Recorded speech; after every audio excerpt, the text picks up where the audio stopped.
Hello and welcome to Haryana study book. आज हम करेंगे हरियाणा सेट ग्रुप डी का क्वेश्चन पेपर 21 अक्टूबर 2023 का सेकंड शिफ्ट। ठीक है, आइए शुरू करते हैं। क्वेश्चन नंबर 1 है, जब प्राकृतिक उत्पादों को विनिर्माण के माध्यमों से अन्य रूपों में परिवर्तित किया जाता है तो इसे किस रूप में जाना जाता है? बताइए। देखिए, जो आपका विनिर्माण, इसका मतलब होता है मैन्युफैक्चरिंग। क्या होता है? मैन्युफैक्चरिंग सेकेंडरी सेक्टर के अंतर्गत आती है। किसके? द्वितीयक क्षेत्र के अंदर। ठीक है, तो ऑप्शन 4 आपका राइट हो जाएगा। अच्छा, प्राथमिक क्षेत्र के अंदर क्या आता है? प्राथमिक क्षेत्र के अंदर आता है आपके जैसे कृषि हो गई, ठीक है ना, कृषि, पशुपालन इत्यादि, है ना, पशुपालन आदि। ठीक है, और तृतीयक क्षेत्र में क्या आता है? तृतीयक क्षेत्र में आता है आपका जैसे आपकी जॉब वगैरह है, जॉब, टीचिंग, ठीक, जॉब है, टीचिंग है या बैंकिंग है, ये सब क्षेत्र जो बैंकिंग या फाइनेंस के जो भी क्षेत्र है, मतलब जो सेवाएं प्रदान करते हैं, वो सब तृतीयक क्षेत्र के अंतर्गत आते हैं। ठीक है, तो इसका राइट आंसर ऑप्शन 4 हो जाएगा, सेकेंडरी सेक्टर। ठीक है, चलिए नेक्स्ट क्वेश्चन देखते हैं। क्वेश्चन नंबर 2, मध्य प्रदेश के किस जिले में खजुराहो समूह के स्मारक स्थित हैं? बताइए। मध्य प्रदेश के किस जिले में खजुराहो के मंदिर? ये हैं ऑप्शन 1 छतरपुर में। ठीक है, ऑप्शन 1 आपका राइट हो जाएगा। नेक्स्ट क्वेश्चन देखते हैं। क्वेश्चन नंबर 3, भारत में निम्नलिखित में से कौन सा पंचायती राज प्रणाली का भाग नहीं है? नहीं पूछा है। ठीक है, पंचायती राज प्रणाली के अंदर ग्राम पंचायत आती है, ग्राम स्तर पर ग्राम सभा भी आती है, और जिला स्तर पर जिला परिषद भी आती है, लेकिन ग्राम परिषद नहीं आती। ठीक है, तो राइट आंसर आपका ऑप्शन 2 हो जाएगा। ग्राम परिषद की जगह पे क्या आती है? ये होती है पंचायत समिति। ये ब्लॉक स्तर पर आती है पंचायत समिति। ठीक है, चलिए नेक्स्ट क्वेश्चन देखते हैं। क्वेश्चन नंबर 4, राष्ट्रीय आधुनिक कला संग्रहालय कहाँ स्थित है? बताइए कहाँ स्थित है। यह है ऑप्शन 1 नई दिल्ली में स्थित है। नई दिल्ली में स्थित है। ठीक है, चलिए next question. Question number 5, Bharat ने वर्ष 2023 में आयोजित एशिया कप एक दिवसीय क्रिकेट टूर्नामेंट के फाइनल में किस देश को पराजित किया था? बताइए। इंडिया ने किसे हराया था? इंडिया ने हराया था ऑप्शन 1 श्रीलंका को। ठीक है, चलिए नेक्स्ट क्वेश्चन। क्वेश्चन नंबर 6, संयुक्त राष्ट्र ने किस वर्ष में उपभोक्ता संरक्षण के लिए संयुक्त राष्ट्रीय दिशा निर्देशों को अपनाया था? तो ये अपनाया था ऑप्शन 1 1985 में। 1985 में। अच्छा, एक प्रश्न है, जो राष्ट्रीय उपभोक्ता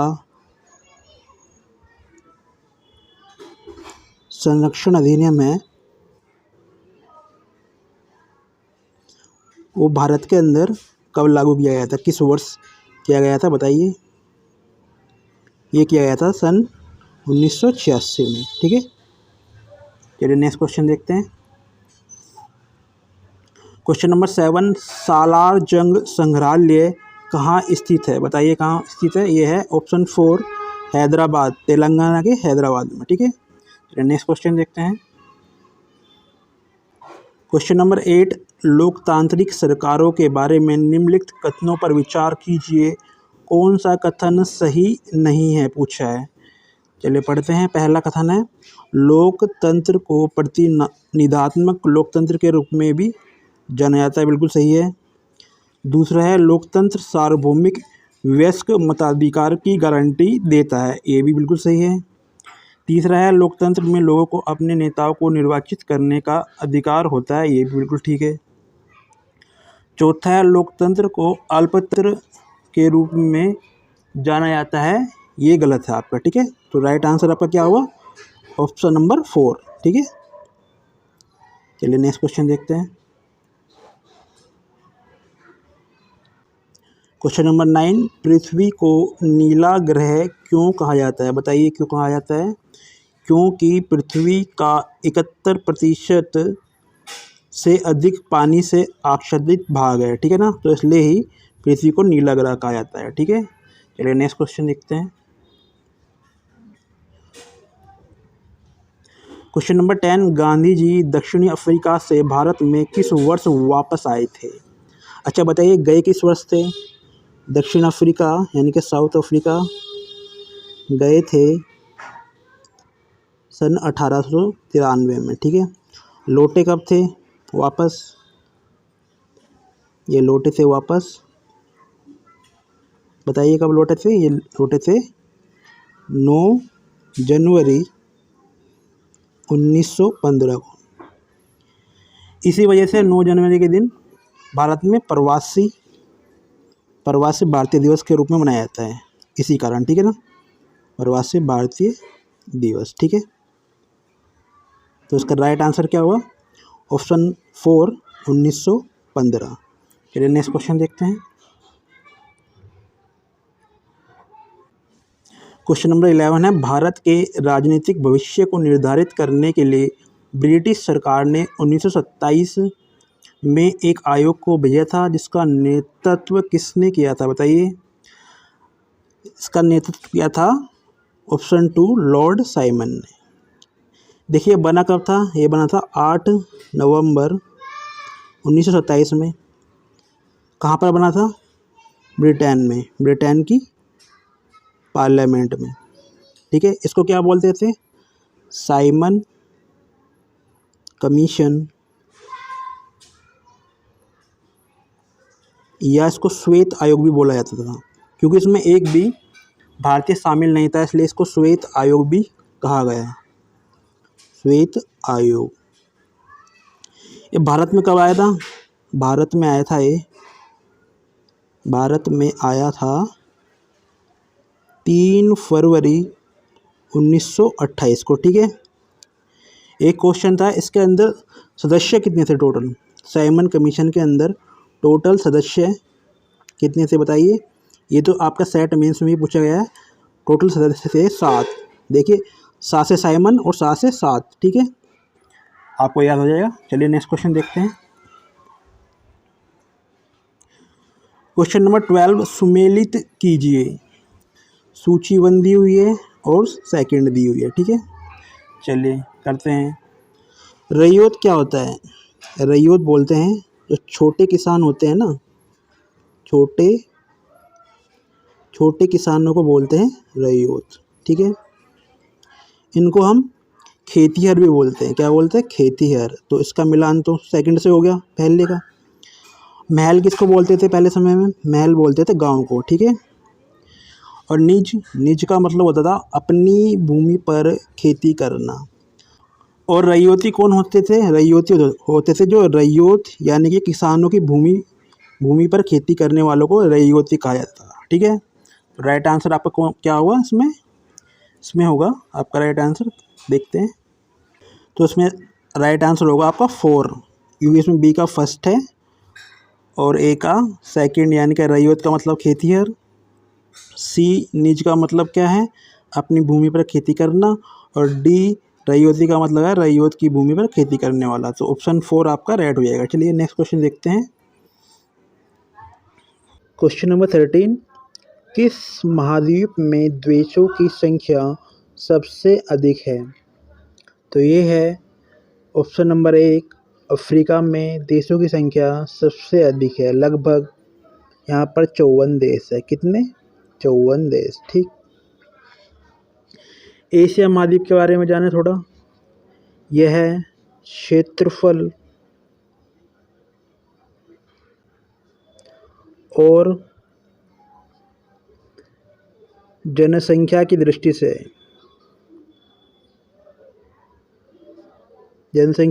से सबसे बड़ा महाद्वीप है।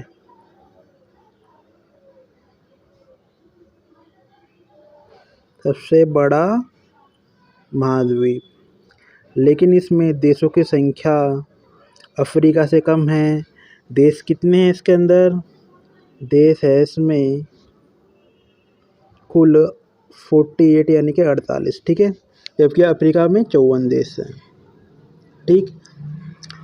और क्षेत्रफल की दृष्टि से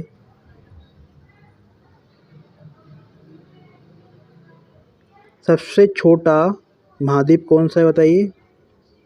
ये है ऑस्ट्रेलिया, ये है ऑस्ट्रेलिया, ठीक है। और जनसंख्या की दृष्टि से सबसे छोटा कौन सा है? वो है अंटार्कटिका, ठीक। कौन सा? अंटार्कटिका, ठीक। चलिए नेक्स्ट क्वेश्चन देखते हैं। क्वेश्चन नंबर 14, किस लकड़ी से सबसे बढ़िया बल्ले मतलब जो क्रिकेट बैट है वो बनाए जाते हैं? बताइए कौन सी लकड़ी है, कौन से वृक्ष की लकड़ी है वो? यह है विलो वृक्ष, विलो ट्री। कौन सा ट्री? विलो, ठीक। इससे सबसे बढ़िया बैट बनते हैं, ठीक है। ऑप्शन 2 राइट हो जाएगा। नेक्स्ट क्वेश्चन, क्वेश्चन नंबर 15, खबर लहरिया समाचार पत्र जो उत्तर प्रदेश के चित्रकूट जिले में 8 दलित महिलाओं द्वारा चलाया जाता है, किस स्थानीय भाषा में प्रकाशित होता है? देखिए चित्रकूट में बोली जाती है कौन सी? बुंदेली भाषा, ठीक है। तो ऑप्शन 3 आपका राइट हो जाएगा। नेक्स्ट क्वेश्चन देखते हैं। क्वेश्चन नंबर 16, वे पदार्थ जो लाल लिटमस को नीला कर देते हैं क्या कहलाते हैं? वो कहलाते हैं क्षारीय। ऑप्शन 4 आपका राइट हो जाएगा, क्षारीय। अच्छा, जो नीले से लाल कर देते हैं उनको क्या बोलते हैं? बोलते हैं उनको क्या? अम्लीय, अम्ल, ठीक है। चलिए नेक्स्ट क्वेश्चन देखते हैं। क्वेश्चन नंबर 17, मनुष्य के शरीर का सामान्य तापमान कितना होता है? बताइए। ये होता है ऑप्शन 4 37 डिग्री सेल्सियस या 98.6 डिग्री फ़ारेनहाइट भी होता है, ठीक है। तो बोल सकते हैं ऐसे, ये भी राइट होगा, ठीक है। नेक्स्ट क्वेश्चन, क्वेश्चन नंबर 18, निम्नलिखित में से कौन रक्त के थक्के बनाने में सहायता करता है? बताइए कौन करता है? तो इसका राइट आंसर होगा ऑप्शन ए प्लेटलेट्स। क्या? प्लेटलेट्स। नेक्स्ट क्वेश्चन देखते हैं। क्वेश्चन नंबर 19, संचारी रोग यानी कि कम्युनिकेबल डिजीज़ जो होती है यानी कि जो फैलती हैं एक दूसरे को छूने के माध्यम से, उसका सबसे आम वाहक कौन सा है? तो उसका सबसे आम वाहक है ऑप्शन 3 घरेलू मक्खी, ठीक है। चलिए नेक्स्ट क्वेश्चन देखते हैं। क्वेश्चन नंबर 20, वे प्रजातियां जो एक विशेष क्षेत्र में ही पाई जाती है उन्हें डैश कहते हैं? क्या कहते हैं बताइए उनको? आपको ऑप्शन में जो लिखा है स्थानिक, ये एकदम राइट है। इसको इंग्लिश में एंडेमिक भी बोलते हैं, एंडेमिक, ठीक। चलिए नेक्स्ट क्वेश्चन देखते हैं। क्वेश्चन नंबर 21, निम्नलिखित में से अधातु का चयन करें। लोहा धातु है, सोडियम धातु है, तांबा भी धातु है, तो सल्फर अधातु है। ऑप्शन 3 आपका राइट हो जाएगा, ठीक है। चलिए next question, question number 22, column first में दिए गए मदों का कॉलम सेकंड में दिए गए मदों के साथ सुमेलित कीजिए। चलिए करते हैं। क्लोरोप्लास्ट क्या बोलते हैं इसको हिंदी में? देखिए इंग्लिश में लिखा हुआ, ये इसको बोलते हैं हरित लवक। क्या बोलते हैं? हरित लवक। ये पत्तियों में पाया जाता है। किसमें? पत्तियों में। इसका काम क्या होता है? ये जो प्रकाश संश्लेषण के अंदर क्रिया होती है ना पत्तियों में भोजन बनाने की, प्रकाश संश्लेषण में क्या करता है? ये प्रकाशीय ऊर्जा को, जो प्रकाशीय ऊर्जा होती है, प्रकाशीय ऊर्जा को किसमें बदलता है? रासायनिक ऊर्जा में। इसका ये काम होता है, ठीक है, ठीक। अच्छा, राइजोबियम क्या होता है? राइजोबियम एक तरीके का जीवाणु होता है, जीवाणु। ये पाया जाता है फलीदार पौधे और जो दलहनी पौधे होते हैं उनमें पाया जाता है। तो इसका होगा फर्स्ट इसका काम क्या होता है राइजोबियम का? इसका काम होता है, ये भी कई बार क्वेश्चन पूछा गया है, इसका काम होता है, इसका काम होता है कि ये भूमि के अंदर नाइट्रोजन का क्या करता है? नाइट्रोजन का स्थिरीकरण करता है, स्थिरीकरण। ठीक है। अच्छा, अमरबेल क्या होती है? इसको इंग्लिश में बोलते हैं कसकट्टा। ये होता है एक परजीवी पौधा। ठीक। और पिचर प्लांट जो होता है ये कीटभक्षी पौधा है। तो राइट आंसर आपका कौन सा हो जाएगा बताइए? ए का थर्ड कहाँ पे है? 3 जगह पे है। और बी का फर्स्ट, ए का थर्ड और बी का फर्स्ट है 3 में, ऑप्शन नंबर 3 में। ए का थर्ड, बी का फर्स्ट, और अमरबेल क्या है? परजीवी पौधा, सी का सेकंड, और पिचर प्लांट क्या है? कीटभक्षी पौधा, कार्निवोरस प्लांट। ठीक है। चलिए नेक्स्ट क्वेश्चन देखते हैं। क्वेश्चन नंबर 23, कॉलम फर्स्ट में दिए गए मदों को कॉलम सेकंड में दिए गए मदों के साथ सुमेलित कीजिए। चलिए करते हैं। टाइफाइड किससे होता है बताइए?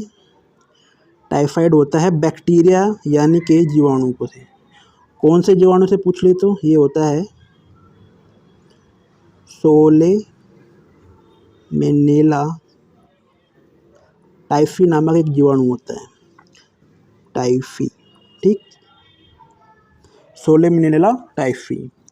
और हेपेटाइटिस ए किसकी वजह से होता है? ये होता है विषाणु यानी कि वायरस की वजह से। ठीक है ना। मलेरिया किसकी वजह से होता है? प्रोटोजोआ। लेकिन उसका नाम पूछे तो मलेरिया का प्रोटोजोआ का नाम है प्लाज्मोडियम। क्या? प्लाज्मोडियम। ठीक। और गेहूं का किट्टू रोग होता है, वो होता है कवक यानी कि फंजाई के द्वारा। ठीक। उसका राइट आंसर क्या हुआ? एक का तो हो गया आपका थर्ड। ठीक। और बी का हो गया फर्स्ट। ए का थर्ड और बी का फर्स्ट यानी कि ऑप्शन 4 राइट हो जाएगा। ए का थर्ड, बी का फर्स्ट और सी का मलेरिया किससे होता है? प्रोटोजोआ यानी कि प्लाज्मोडियम प्रोटोजोआ से होता है। और डी का सेकंड गेहूं का कट्टू रोग कवक से होता है। ठीक है। चलिए नेक्स्ट क्वेश्चन। क्वेश्चन नंबर 24, यदि एक पिंड 100 किलोमीटर की दूरी 5 घंटों में तय करता है तो इसकी रफ्तार क्या होगी? देखिए रफ्तार, चाल, गति, ठीक है, वेग, ये सब क्या एक ही चीज़ होती है। ठीक है ना। ये सब चीज एक ही होती है। ठीक है। इसका फॉर्मूला क्या होता है?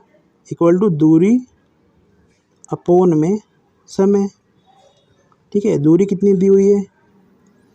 100 किलोमीटर, समय 5 घंटे, तो कितना हो गया? ये हो गया 20 किलोमीटर प्रति घंटा हो गया। ठीक है।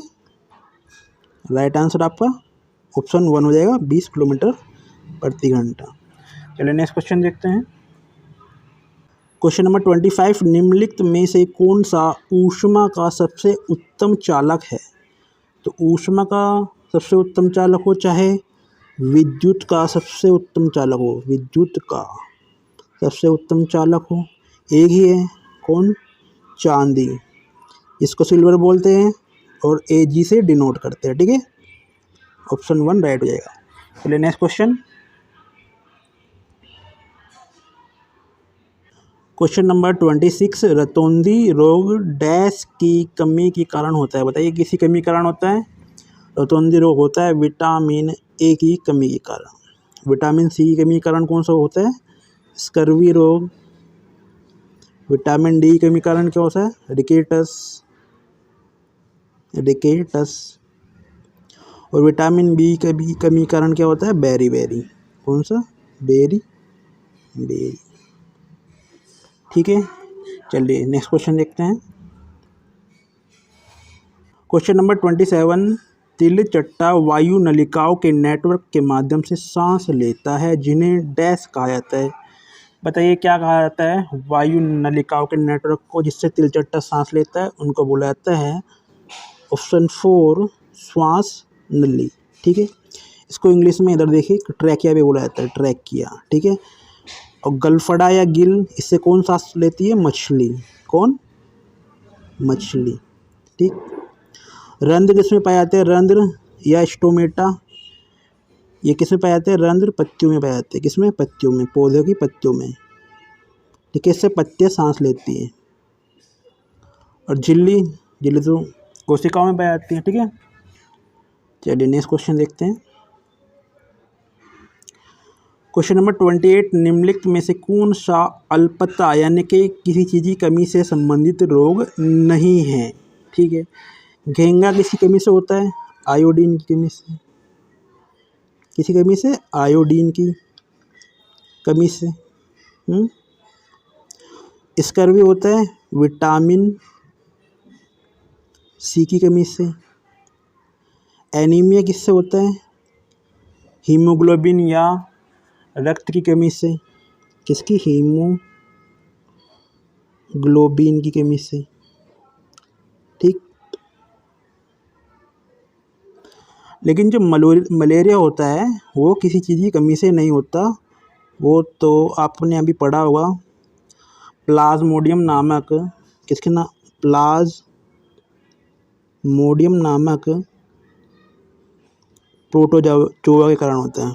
प्लाज्मोडियम नामक जो प्रोटोजोआ होता है उसके कारण होता है, प्रोटोजोआ। ठीक, तो ऑप्शन 4 आपका राइट होएगा। फिर नेक्स्ट क्वेश्चन,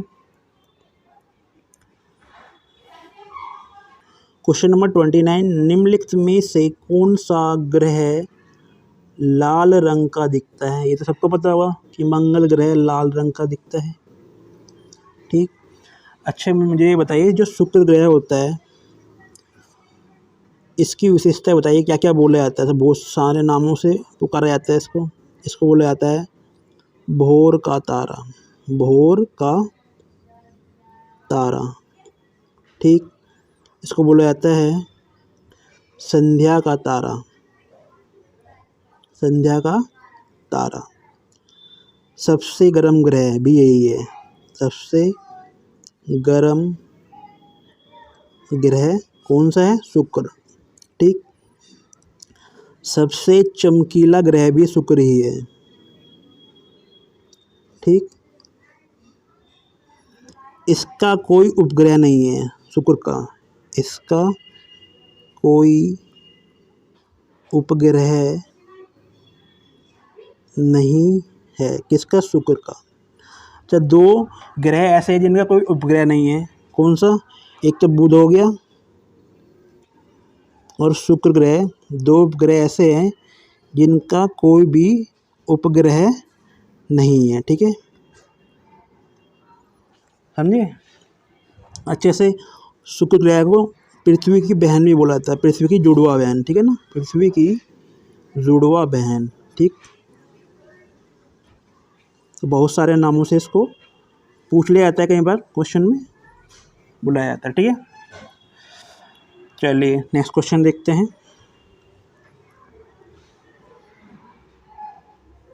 अच्छा, एक और बात बताइए मेरे को, जो मंगल है, मंगल ग्रह, इसके दो उपग्रह हैं, केवल दो उपग्रह हैं। इसका नाम बताइए कौन कौन से उपग्रह हैं इसके। पहला उपग्रह है फीबोस, कौन सा? फीबोस। और दूसरा है डेमोस। ठीक, चलिए नेक्स्ट क्वेश्चन देखते हैं। क्वेश्चन नंबर 30, कॉलम फर्स्ट में दिए गए मदों को कॉलम सेकंड में दिए गए मदों के साथ सुमेलित कीजिए। चलिए करते हैं। पहले में दिया हुआ है पाचन अंग और दूसरे में दिया गया है उनके कार्य या प्रक्रिया। ठीक, तो मुंह का काम क्या होता है? भोजन चबाना। ठीक, छोटी आंत का काम क्या होता है? भोजन का अवशोषण करना। बड़ी आंत का काम क्या होता है? मल बनाना। उदर का काम क्या होता है? भोजन का विलोडन या भोजन को छोटे छोटे टुकड़ों में तोड़ना, इसका मतलब ये है। ठीक है, तो राइट आंसर कौन सा हो जाएगा? ए का थर्ड कहाँ पे?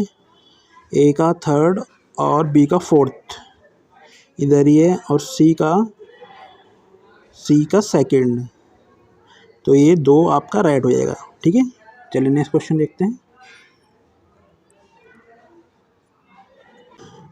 क्वेश्चन नंबर 31, दो कथन और उसके बाद दो निष्कर्ष फर्स्ट और सेकंड में दिए गए हैं। दिए गए कथनों को सत्य मानते हुए, चाहे वे सामान्य ज्ञात तथ्यों से भिन्न ही क्यों न हो, निर्णय करें कि कौन सा निष्कर्ष दिए गए कथनों के आधार पर तर्कसंगत रूप से निकलता है या निकलते हैं। ठीक है, चलिए पढ़ते हैं। पहला कथन है कुछ कुत्ते मछलियाँ हैं। इसके लिए हम सर्कल का प्रयोग करेंगे। जैसे कुत्ते के लिए के से डिनोट कर देंगे इसको। इसने कहा कुछ कुत्ते मछलियाँ हैं, मछलियों को एम से डिनोट कर देंगे। ये एम कुछ हैं, इसलिए थोड़ा सा भाग इसमें कॉमन हो जाएगा। ठीक है। अच्छा, दूसरा है कुछ मछलियाँ पक्षी हैं। कुछ मछलियाँ यानी कि इधर ये पक्षी हैं, ये इसको पी से डिनोट कर दूँ, इस वाले थर्ड सर्कल पर पक्षी है ना। ठीक, अब निष्कर्ष पढ़ते हैं इसका। पहला निष्कर्ष है कुछ कुत्ते पक्षी हैं। भाई कुत्तों का सर्कल तो ये रहा और पक्षी का सर्कल ये थर्ड है। ठीक है ना। ये दो तरीके से बन सकता है, या तो ऐसे बने या फिर कुत्ता मछली और कुत्ता मछली और पक्षी बने, के एम पी। लेकिन ये दोनों ही कंडीशन में राइट होना चाहिए। अगर एक में भी गलत है तो ये गलत होता है। इधर तो ठीक है कि कुछ कुत्ते ये वाला पक्षी हैं, इधर ठीक है, लेकिन इधर पहले वाले में गलत है, तो ये गलत ही माना जाएगा। ठीक है ना। दूसरा देखते हैं कुछ पक्षी कुत्ते हैं। वही उल्टी घुमा के बात बोल दी उसने, कुछ पक्षी कुत्ते हैं। यहाँ पर तो सही है ये, लेकिन पहले वाले कंडीशन में गलत है, तो ये भी गलत है। तो राइट आंसर क्या होगा आपका? ऑप्शन 2, ना तो निष्कर्ष 1 और न ही निष्कर्ष सेकंड निकलता है। ठीक है, चलिए नेक्स्ट क्वेश्चन देखते हैं।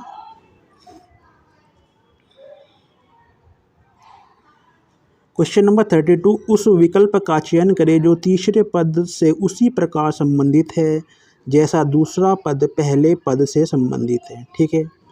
मच्छर से क्या फैलता है? मलेरिया। चूहों से क्या फैलेगा? चूहों से फैलेगा प्लेग। ठीक, चलिए नेक्स्ट क्वेश्चन। क्वेश्चन नंबर 33, विषम का चयन कीजिए। करते हैं। गौरैया है, ठीक है। तोता है, ये भी चलो ठीक है। कबूतर, चलो कीवी। अच्छा, ये जो तीनों हैं ऊपर के, ये उड़ सकते हैं। क्या उड़ सकते हैं ये पक्षी? लेकिन कीवी जो न्यूजीलैंड में पाई जाती है, ये उड़ नहीं सकता ये वाला पक्षी। ठीक है, तो ये अलग हो गया आपका, तो ऑप्शन 4 आपका राइट हो जाएगा। चलिए नेक्स्ट क्वेश्चन। क्वेश्चन नंबर 34, यहाँ से रीजनिंग शुरू हो गई सर। नीचे अंग्रेजी अक्षरों के समूह को अव्यवस्थित क्रम में दिया गया है। संख्याओं के उस संयोजन का चयन करें जिसके अनुसार अक्षरों को व्यवस्थित करने पर एक अर्थपूर्ण शब्द बने। चलिए करते हैं। आप देख रहे होंगे ऊपर, अगर आपको वोकैबुलरी अच्छी होगी तो ये क्या लिखा हुआ है, इन वर्डों से कुछ कौन सा वर्ड बन सकता है? इनसे बन सकता है SIGNAL। अगर आपने इन शब्दों को देख के वर्ड को पहचान लिया तो ठीक है, वरना आपको ऑप्शन वाइज इसको रख के देखना पड़ेगा। चलिए, हमें तो पता चल गया सिग्नल है, तो एस का कौन से नंबर पे? तीसरे पे। आई 5वें पे, जी 6वें पे, और एन दूसरे पे, और ए चौथे पे, और एल पहले पे। तो ये कहाँ पे है? ये लास्ट में, ऑप्शन 4 में राइट हो जाएगा। चलिए नेक्स्ट क्वेश्चन देखते हैं। क्वेश्चन नंबर 35, यदि एक निश्चित कूट भाषा में मसूरी को AOTURQNTGH लिखा जाता है तो उसी कूट भाषा में दिल्ली को क्या लिखा जाएगा? चलिए देखते हैं पहले किस तरह का कोड हुआ है इसके अंदर। MUSSO, बस इतने अक्षर लिखते हैं शुरू के, इनसे पता चल जाएगा हमें। ये चेंज हुआ है O T U R Q में, ठीक। देखते हैं, तो देखिए M से O पर आते हैं तो ये क्या, दो अक्षर बड़ा है, KLMNO, ठीक है ना। फिर T से इधर देखिए, इधर ऊपर से नीचे आने पे बड़ा है, और इधर दूसरे नंबर पे नीचे से ऊपर जाने पे बड़ा है। कितना बड़ा है यहाँ पे +1 बड़ा है, TU है ना। फिर ऊपर से नीचे आएंगे, इधर भी 2 बड़ा है, ऐसे नीचे से ऊपर जाएंगे, इधर 1 बड़ा है, यानी कि एक सीरीज हो गई +2 और +1 की, ठीक है ना। तो ऐसे ही आप दिल्ली को क्या लिखेंगे, DELHI, तो D से 2 बढ़ाएंगे क्या होगा बताइए, F, ठीक। अब नीचे से ऊपर जाके बढ़ाइए तो इससे क्या है बताइए, यह होगा यहाँ पर D, ठीक। ये ऐसे बढ़ा +1 और ये ऐसे बढ़ा था +2, ठीक है ना, ऐसे तो था ना। तो F हो गया, E का D हो गया, फिर ये बढ़ेगा किससे, LMN, यानी कि FDN आएगा इधर। तो FDN कहाँ पे, इधर देख लिया, सीधा ऑप्शन 4 आपका राइट हो जाएगा, आगे करने सोल्व करने की जरूरत ही नहीं है आपको। FDNGK, ठीक है ना, राइट आंसर आपका 4 हो जाएगा। चलिए नेक्स्ट क्वेश्चन देखते हैं। क्वेश्चन नंबर 36, नीचे दी गई जानकारी को पढ़कर दिए गए प्रश्न को उत्तर दें। A* B का अर्थ है, B A का भाई है, $B का अर्थ है, A B की पत्नी है, B का अर्थ है B A का पुत्र है। तो हमें ये कंडीशन है जो दी हुई है, इसके अकॉर्डिंग बताना है ऑप्शन में से सही कथन, ठीक है। पहले उसमें क्या लिखा है, $Q, ठीक। इसका मतलब है P Q की पत्नी है। चलिए लिख देते हैं, P पति पत्नी के संबंध में डबल डैश का प्रयोग करेंगे और पति को प्लस से दर्शाएंगे, मतलब जो मेल है फीमेल को माइनस से, ठीक है। $Q का मतलब है P जो है Q की पत्नी है, ठीक है। और Q*R का मतलब क्या है, Q*R का क्या मतलब है, इसका मतलब है R Q का भाई है। चलिए R भाई बना दिया इसका Q का, ठीक। मेल है, पॉजिटिव आएगा। अब R'(S) का मतलब क्या है,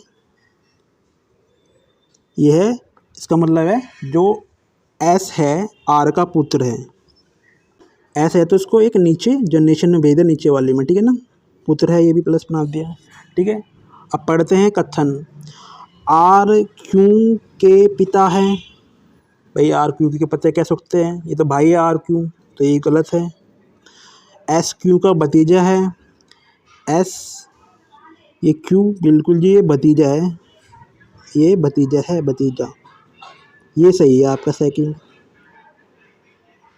सत्य पूछा है ना वजन, तो ऑप्शन 2 आपका सही है। S जो है Q का भतीजा है, ठीक है ना, क्योंकि ये R का पुत्र है, तो R Q का भाई है, तो ये भतीजा होगा, ठीक है। तो ऑप्शन नंबर 2 आपका राइट हो जाएगा, ठीक है ना। चलिए नेक्स्ट क्वेश्चन। क्वेश्चन नंबर 37, दी गई श्रृंखला में लुप्त पद ज्ञात कीजिए। चलिए करते हैं। देखिए ये क्या है, ये है 5 का क्यूब, ठीक। और ये क्या है, ये है 5 का स्क्वायर, और ये क्या है 5 की पावर 1 लिखूँगा तो 1 ही आएगा। और यहाँ पे क्या है, ये है 5 की पावर 0। किसी भी अंक की पावर अगर हम 0 लिखते हैं तो उसका वैल्यू क्या आता है, 1 आता है, याद रखना। कुछ भी अंक हो उसकी पावर अगर हम 0 रखेंगे तो वो 1 ही आएगा, ठीक है ना। फिर देखते हैं, इधर ये क्या है, यह 5 की पावर -1 है। इसका मतलब क्या होता है 5 की पावर -1 का, इसका मतलब होता है कि हम इसको लिख सकते हैं 1/5, ठीक। माइनस में है इसलिए बट्टे में होके इसका ये जो 1 है ये पॉजिटिव हो जाएगा, ठीक है ना। यानी कि +1, यानी कि 1 लिख दो सीधी, कोई बात नहीं है, ना भी लिखो तो, ठीक है ना। ऐसे ही ये वाला जो है आपका 5 की पावर -2 है, जिसको हम लिख सकते हैं 1/5 की पावर 2, यानी कि 25 हो जाएगा, 1/25, ठीक। ऐसे ही ये सीधा सीधा 5 की पावर 3 हो जाएगा। इसका मतलब क्या हो जाएगा, ये 1/5 की पावर 3 यानी कि 1/125 की बात कर रहा है। यानी कि जो हम सीरीज बना रहे हैं एकदम ठीक बना रहे हैं। ऑप्शन जो आपका होगा राइट, ये पहले वाला ही होगा। कौन सा, ये 1 ही आया था ना इसका यहाँ पे। चलिए नेक्स्ट क्वेश्चन देखते हैं। क्वेश्चन नंबर 38, सरिता 24 मीटर पश्चिम की ओर चलने के बाद अपने दाएं मोड़ती है। चलिए शुरू करते हैं इसको भी। इधर लगा लेते हैं पूर्व, ये है पश्चिम, ये उत्तर और ये दक्षिण दिशा। ठीक है, इसने कहा सरिता 24 मीटर पश्चिम की ओर चलते हैं। यहाँ से शुरू कर दीजिए, 24 मीटर पश्चिम की ओर चलती है। ठीक है, चलने के बाद अपने दाएं मुड़ जाती है। दाएं कहाँ होगा, यहाँ पे इस तरफ, और 24 मीटर चलती है। इस तरफ मुड़कर 24 मीटर चली, इधर भी। ठीक, अब उसके बाद में पुनः बाएं मुड़ते, बाएं इससे कहाँ पे होगा, इस तरफ, बाएं मुड़ गई। ठीक, और 16 मीटर चली, 16 मीटर। ठीक, यहाँ पे आ गई। पुनः वह अपने बाएं मुड़ती है। बाएं कहाँ होगा अब इसका, ये इधर, 24 मीटर चलती है, इधर आ गई 24 मीटर। ठीक है, ये 24 था, और यहाँ पर जो ये है ना, ये भी आपका, ये वाला ये भी 24 ही था। ठीक है ना, इधर ये 16 था। ठीक है, अब ये पूछ रहा है कि सरिता अपने आरंभिक बिंदु से कितनी दूर है तथा किस दिशा में है। आरंभिक बिंदु क्या था, ये था। ये इधर क्या होगा, ये ऊपर क्या है 16, तो नीचे भी 16 हो जाएगा। 24 और 16 कितने हो गए, 40। 24 और 16 कितने हो गए, 40। यानी कि यहाँ से 40 मीटर दूर यहाँ पे पहुँच चुकी है उस टाइम। ठीक, किस दिशा में है, तो जी ये हमने पश्चिमी मानी थी ये दिशा, तो पश्चिम में है। पश्चिम मीटर 40, तो क्या हो जाएगा इसका राइट आंसर, ऑप्शन 2, 40 मीटर पश्चिम दिशा में। ठीक है, चलिए नेक्स्ट क्वेश्चन। क्वेश्चन नंबर 39, 6 मित्र है P Q R S T U उत्तर की ओर मुंह करके एक पंक्ति में खड़े हैं, लेकिन आवश्यक नहीं कि इसी क्रम में हो। तो किस क्रम में है ये बता रहे हैं। चलिए करते हैं। P जो है T के बाएं और R के दाएं हैं। P T के बाएं और R के दाएं हैं, तो P इधर लिख लेते हैं, R आएगा इधर, क्योंकि ये R के दाएं हैं P, और T के बाएं हैं। T इधर है, ये T के बाएं हैं। ठीक है, चलिए Q T के दाएं लेकिन S के बाएं हैं। Q जो है T के दाएं, यानी कि इधर होगा, इस तरफ है ना, लेकिन S के बाएं हैं। S इधर होगा, फिर S के बाएं ये हो रहा। ठीक, S U के बाईं ओर है। S जो है U के बाईं ओर है, U इधर लिख देते हैं, तो ये इसके बाईं ओर हो गया। ठीक है ना, अब क्या पूछा है, Q के पड़ोसी कौन है। भाई Q के पड़ोसी कौन कौन हो गए, एक तो T हो सकता है और दूसरा S, तो राइट आंसर आपका ऑप्शन 1 T और S होगा। ठीक है, चलिए next question. Question number 40, Priyanka का जन्मदिन किसी महीने के तीसरे शुक्रवार को है।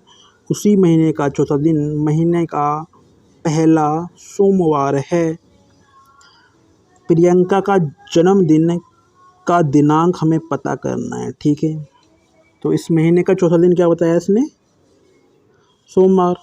पहला, दूसरा, तीसरा और चौथा। तो चौथा अगर सोमवार है, तो पहला क्या हुआ, ये रविवार होगा तीसरा। ठीक, दूसरा दिन कौन सा होगा, शनिवार, और जो पहला दिन होगा वो होगा शुक्रवार। ठीक, उसने क्या पूछा है कि प्रियंका का जो जन्मदिन है इसने बताया है महीने के तीसरे शुक्रवार को आता है। पहला शुक्रवार तो पहली तारीख को हो गया, तो उसने जन्मदिन का दिनांक पूछे हैं। चलिए शुरू करते हैं। एक में हम जोड़ेंगे, एक तो शुक्रवार पहला इधर को हो गया 1 तारीख को। ठीक, एक में जोड़ेंगे क्या, 7, यानी क्या हो जाएगा 8, यानी कि 8 को भी शुक्रवार है। फिर 8 में फिर 7 जोड़ेंगे, कितना हो जाएगा 15, यानी कि 15 को भी शुक्र है। तो इसने तीसरे शुक्रवार की बात करी है, प्रियंका का जन्मदिन तीसरे शुक्रवार को, पहला शुक्र 1 तारीख को, दूसरा शुक्र 8 को, तीसरा शुक्र 15 तारीख को। तो उसका राइट आंसर क्या हो जाएगा 15 तारीख। ऑप्शन 2 इसका राइट हो जाएगा 15। चलिए नेक्स्ट क्वेश्चन देखते हैं। Question number 41, 0.5 into 0.5 plus 0.5 divide by 5 बराबर किसके हैं। देखिए सबसे पहले आपको पता होगा इसके अंदर डिवाइड को सोल्व करेंगे। चलिए करते हैं। ये है 0.5 मल्टीप्लाई 0.5 प्लस 0.5, ये डिवाइड में है 5, तो अगर मैं इसको मल्टीप्लाई में करूँगा तो ये 1/5 हो जाएगा, आपको पता होगा, ठीक है।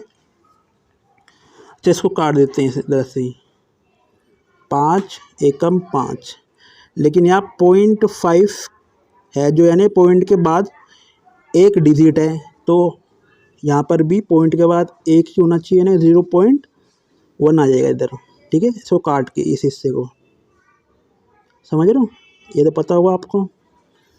और 0.5 की मल्टीप्लाई करेंगे तो क्या आएगा, 25 होता है, और डिजिट कितने हो गए इधर, ये पॉइंट के राइट में एक तो ये डिजिट हो गया, एक ये हो गया, यानी कि 2 डिजिट इसके राइट में। तो यहाँ पर भी हमें 2 डिजिट के जो है ये इसके लेफ्ट में पॉइंट लगाएंगे, ठीक है ना।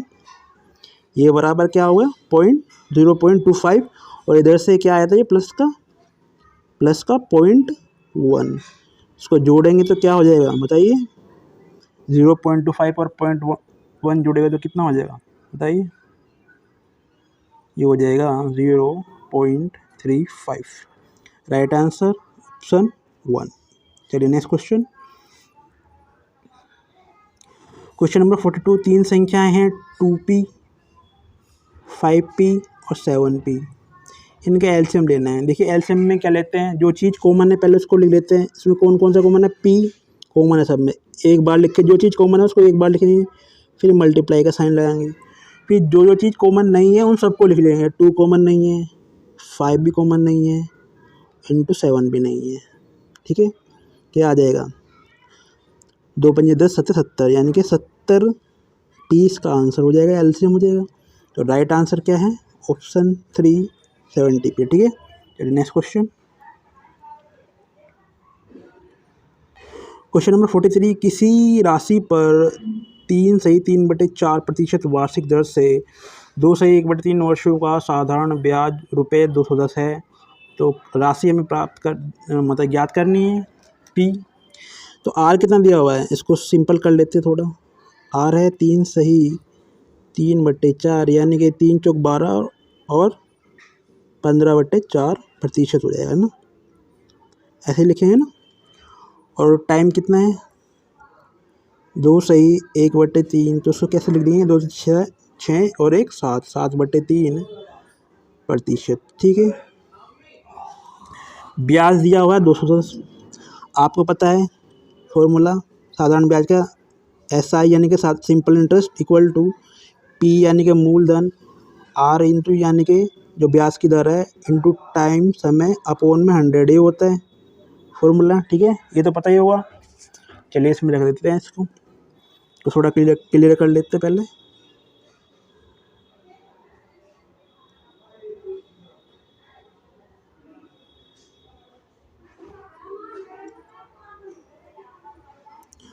तो ये क्या आ गया था आपका, ये था R और ये था टाइम। तो SI क्या होता है, P यानी कि मूलधन इंटू ब्याज की दर इंटू टाइम अपॉन में 100, ठीक है। ब्याज दिया हुआ 210 रुपये रख लेंगे, ठीक। P हमें ज्ञात करना है, R कितना है 15/4 रख लेंगे, ठीक। टाइम कितना है 7/3 रख लेंगे, अपॉन में 100 है, अपॉन में 100 है, तो ये 100 कहाँ पे आज चले जाएगा, ये इधर ही मल्टीप्लाई में आ जाएगा, ठीक है। कैसा आ जाएगा देखिए, कैसा आ जाएगा, P इंटू 15/4 इंटू 7/3 इंटू 1/100। ठीक, ये आ गया। चलिए अब इसको जो कट रहा है काट देंगे। 5 तिये 15, 5 चौक 20 और 5 दूनी 10। ठीक, 3 से गया ये वाला 3, 7 छिंग 42। ठीक, और क्या आ गया इधर, पी इधर रह जाएगा, इधर 6, ये 4 उस तरफ चले जाएगा, इस तरफ ऊपर की तरफ। ठीक है, और इससे वो भी इधर चले जाएगा मल्टीप्लाई में, तो कितना आ जाएगा, ये आ जाएगा 6 चौक 24 यानी कि 2400। मूलधन क्या आ गया आपका, रुपये 2400। चलिए नेक्स्ट क्वेश्चन। क्वेश्चन नंबर 44, यदि a तथा b दो भिन्न पूर्णांक है। पूर्णांक क्या होते हैं, पूर्णांक कोई भी संख्या पूर्ण संख्या बट्टे में ना हो, ज़ीरो हो, माइनस की हो, प्लस की हो, चल जाएगी। ठीक है ना, उसको बोलते हैं पूर्णांक। ठीक है, इंग्लिश में इसको इंटीजर भी बोलते हैं। ठीक है, तो इनमें से ये देखना है कि कौन सी जो कथन है इसमें गलत है। चलिए इसमें हम कोई भी वैल्यू रख के देख लेते हैं। जैसे a + 0 = 0 + a = a, इसमें रखते हैं हम एक ही जगह पे। 0 तो रखा हुआ है, देखो ये तो रख नहीं सकते, तो एक ही जगह हम 1 रख लेंगे। क्या रख लेंगे,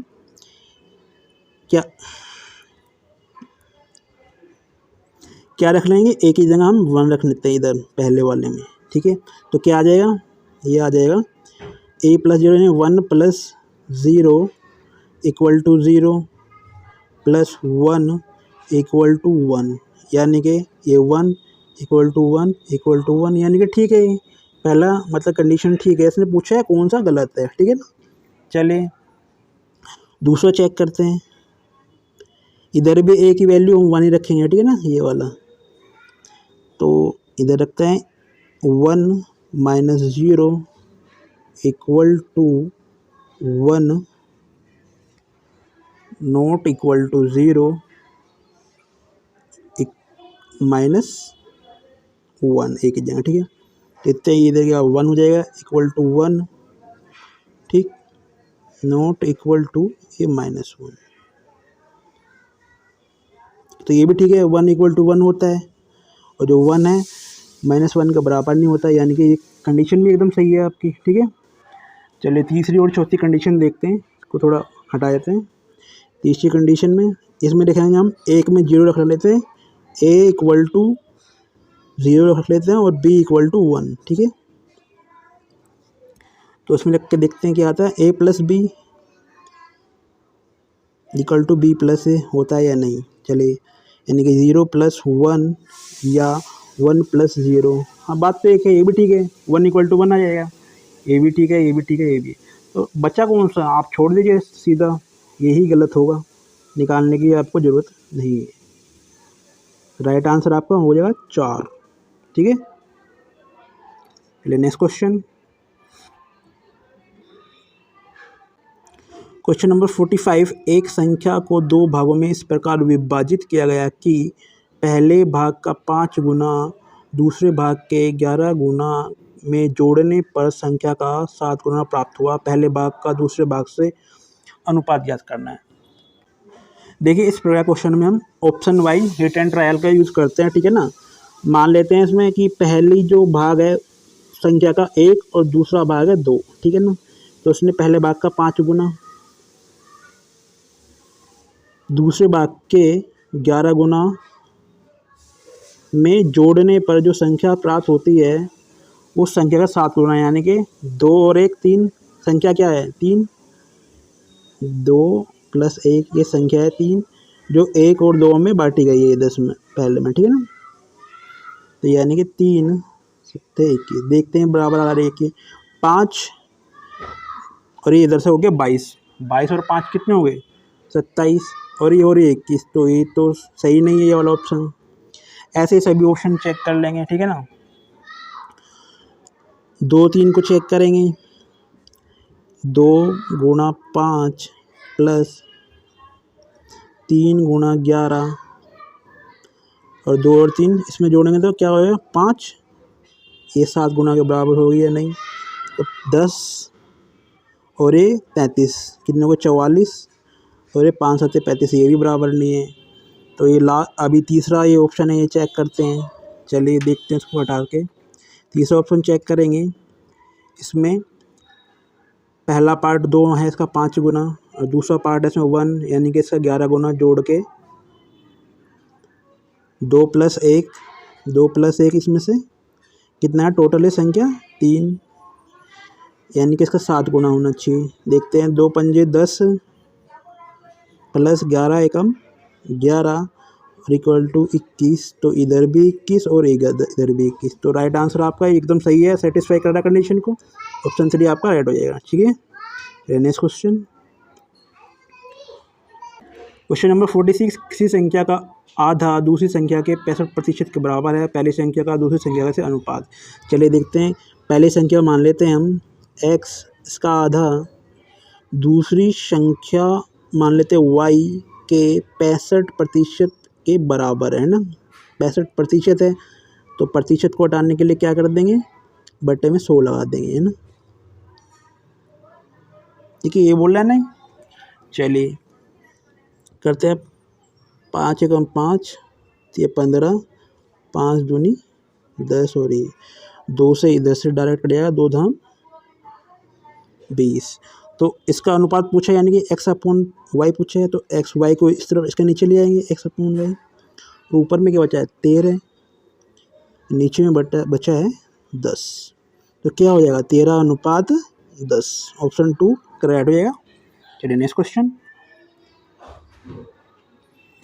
क्वेश्चन नंबर 47। 10 मीटर × 10 × 5, ये क्या है, ये है लंबाई, चौड़ाई और ऊंचाई। ठीक है, विमाओं वाले कमरे में रखी जा सकने वाली लंबी से लंबी छड़ की लंबाई। देखिए जो ये जो एक प्रकार का घनाभ हो जाता है, जो एक कमरा होता है एक प्रकार का क्या होता है, घनाभ होता है। ठीक है ना, एक प्रकार का घनाभ सा हो जाता है। ठीक है ना, घनाभ मतलब जिसकी लंबाई चौड़ाई और ऊंचाई हो लेकिन बराबर ना हो बस में ना। ठीक है, तो इसके अंदर हम कोई लंबी से लंबी छड़ कौन सी रख सकते हैं कि ये वाले कोने पे से शुरू हो और दूसरे कोने पे चली जाए, यानी कि विकर्ण एक तरीके से समझो। क्या विकर्ण, घनाभ का विकर्ण जो होगा वो लंबी से लंबी रखी जाने सकने वाले जो छड़ होगी किसी कमरे के अंदर, उसके फॉर्मूले के बराबर होगा। यानी कि इसका फॉर्मूला क्या होता है, इक्वल टू, इसका फॉर्मूला इक्वल टू क्या होता है, घनाभ का विकर्ण। वो कितना होता है, √ लंबाई का स्क्वायर प्लस चौड़ाई का स्क्वायर प्लस ऊंचाई का स्क्वायर। तो क्या है रख देते हैं। ये क्या है 10 लंबाई है यानी कि 100 हो जाएगा। b, ये भी 10 है, b का स्क्वायर ये भी 100 हो जाएगा, और 5 का स्क्वायर यानी कि 25, यानी कुल मिलाकर कितना हो जाएगा, √225, जो कि स्क्वायर रूट होता है 15 का। किसका, 15 का। तो 15 आपका आंसर हो जाएगा ऑप्शन 4। ठीक है, चलिए नेक्स्ट क्वेश्चन देखते हैं।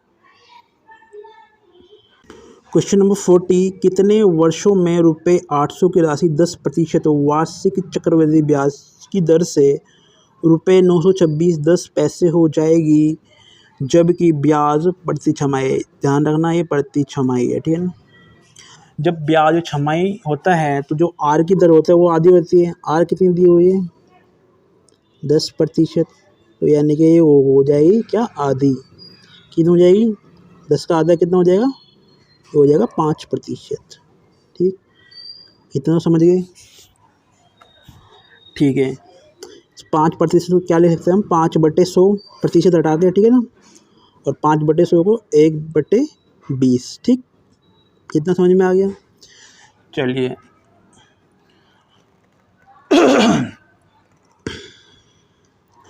तो पहली छमाही में किस तरह से ब्याज निकालते हैं, देखिए दूसरी छमाही का ब्याज और ये तीसरी छमाही का ब्याज। ठीक है ना, शुरू करते हैं। तो हमारी जो मूलधन यानी कि जो राशि है 800 रुपये है। ठीक है, क्या करेंगे 800 का जो ये है मल्टीप्लाई कर देंगे, जो ये निकला है R 1/20 से कितना आ जाएगा, ये आ जाएगा 40। कितना आ गया, 40, यानी कि पहली छमाही में जो ब्याज होगा 40 रुपये होगा। ठीक, ठीक है, दूसरी छमाही में एक तो यही होगा 40, जो इसका ये साधारण ब्याज जो आ रहा है इस तरह से 40, एक तो यही सेम यही इधर 40 हो जाएगा। दूसरा जो ब्याज पहले लगा था उसका भी इसके ऊपर भी ब्याज लग के आएगा, इसे तो चक्रवृद्धि ब्याज बोलते हैं। एक तो साधारण ब्याज होता है, साथ में चल रहा है 40-40, लेकिन जो ब्याज लगा है ब्याज का भी ब्याज यहाँ पे लग के आएगा, ठीक है। नहीं 40 का भी जो 40 है ये वाला इसका 40 को भी 1/20 से हम मल्टीप्लाई कर देंगे, आर वाला जो 1/20 से, ठीक है ना। कितना का 20 दूनी 40, यानी कि 2 रुपये और जुड़ गया दूसरी छमाही में हम यहाँ पे, ठीक है। चलिए तीसरी छमाही में फिर 40 रुपये तो बरकरार रहेगा जो पहले वाला है, ठीक है। फिर क्या करेंगे, ये जुड़ जाए। अब ये दोनों जो ब्याज लगे थे पहली और दूसरी छमाही में 40 40 और 80 ये भी जुड़ जाएंगे, ठीक है ना, ये भी जुड़ जाएंगे। और ये फिर 1/20 से इसको मल्टीप्लाई कर देंगे तो कितना ये आ जाएगा 20 चौक 80, यानी कि 4 रुपये का ब्याज, 80 रुपये के ऊपर 4 रुपये का ब्याज और आ गया, ठीक है। अभी ये भी बचा है। अब ये 2 रुपये के ऊपर कितना ब्याज बनेगा इसको भी देख लेते हैं। इसको भी 2 × 1/20 करेंगे तो कितना आ जाएगा 1/10, यानी कि ये आ जाएगा 0.1, क्या आ जाएगा 0.1 या 0.1, ठीक है ना। यहाँ पे आ जाएगा 0.1, ठीक है। आप इन सबको जोड़ो, ये पहली छमाही ये दूसरी छमाही यानी कि 1 साल, तीसरी छमाही यानी कि 1.5 साल, इन सबको जोड़ते हैं। ये कितने को 40 40 80 4 × 12 120 और 126 और 126 और पॉइंट इधर जोड़ेंगे 0.10, ठीक है। यानी कि 3 छमाही में यानी कि 1.5 साल में इसका ये ब्याज बनाया टोटल चक्रवृद्धि ब्याज, ठीक है ना। तो राइट आंसर आपका क्या हो जाएगा, हमें टाइम ही तो निकालना था, 3 छमाही यानी कि 1.5 वर्ष इसका आंसर निकला है ये। तो ऑप्शन 4 इसका राइट हो जाएगा, ठीक। चलिए नेक्स्ट क्वेश्चन है। ये थोड़ा प्रोसेस समझने में थोड़ा दिक्कत होगी, लेकिन वो सबसे आसान प्रोसेस चक्रवृद्धि ब्याज निकालने का यही लगा मेरे को, ठीक है। चलिए नेक्स्ट क्वेश्चन देखते हैं। क्वेश्चन नंबर 49 है ये, ठीक है। इसमें 20 लीटर दूध तथा पानी के मिश्रण में दूध तथा पानी का अनुपात है 3:1। इस मिश्रण में कितना दूध और डाला जाएगी, यह अनुपात 4:1 हो जाएगा। चलिए करते हैं। देखिए दूध है 20 लीटर, ठीक। इसमें दूध का अनुपात है 3 और पानी का अनुपात है 1, ठीक है ना। तो हम इसको 3x मान लेते हैं, इसको x यानी कि x से मल्टीप्लाई कर देते हैं, ठीक है ना, दोनों को 3 को भी और 1 को भी। तो दूध कितना हो गया 3x और पानी कितना हो गया x, ठीक है ना। कुल मिला के 4x यानी कि 4x बराबर 20 और x बराबर 5, ठीक। तो दूध कितना हो गया 3x था, तो दूध कितना हो गया 15 लीटर, ठीक। और ये पानी कितना था x लीटर, यानी कि ये हो गया 5 लीटर। 5 लीटर पानी और 15 लीटर दूध, इतना समझ में आ गया। चलिए आगे करते हैं इसको। तो इसने क्या मिलाया मिश्रण में, दूध, ठीक है। 15 लीटर है दूध, मान लिया इसमें x लीटर इन्होंने और दूध मिला दिया और बट्टे में कर देते हैं रेशो पानी का। पानी कितना था 5 लीटर, 5 लीटर पानी था, 15 लीटर दूध था, उसमें x लीटर दूध मान लीजिए और मिला दिया, ठीक है। उसका अनुपात कितना हो गया नया वाला जो दिया है 4:1।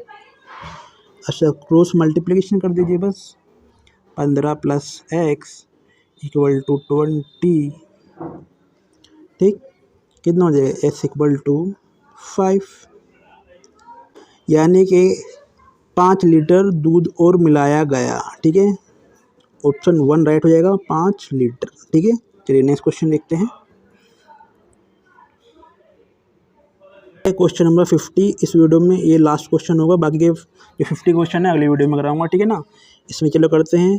सबसे पहले क्या होगा, मल्टीप्लाई हुआ इधर 0.2 × 0.2 की मल्टीप्लाई करिए और प्लस में क्या है 0.01, ठीक है।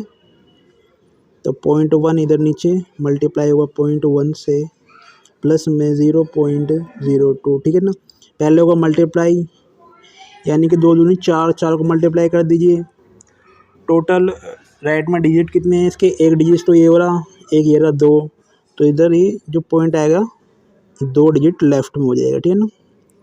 ठीक, प्लस में 0.01, ऐसे ही 1 गुणा 1 करेंगे और डिजिट है ये कुल मिलाकर एक ये और एक ये, तो क्या हो जाएगा 1, यानी कि ये 2 इधर आ जाएगा, पॉइंट जो है ना 2 लेफ्ट में चले जाएगा इधर से ना, मल्टीप्लाई करने के बाद।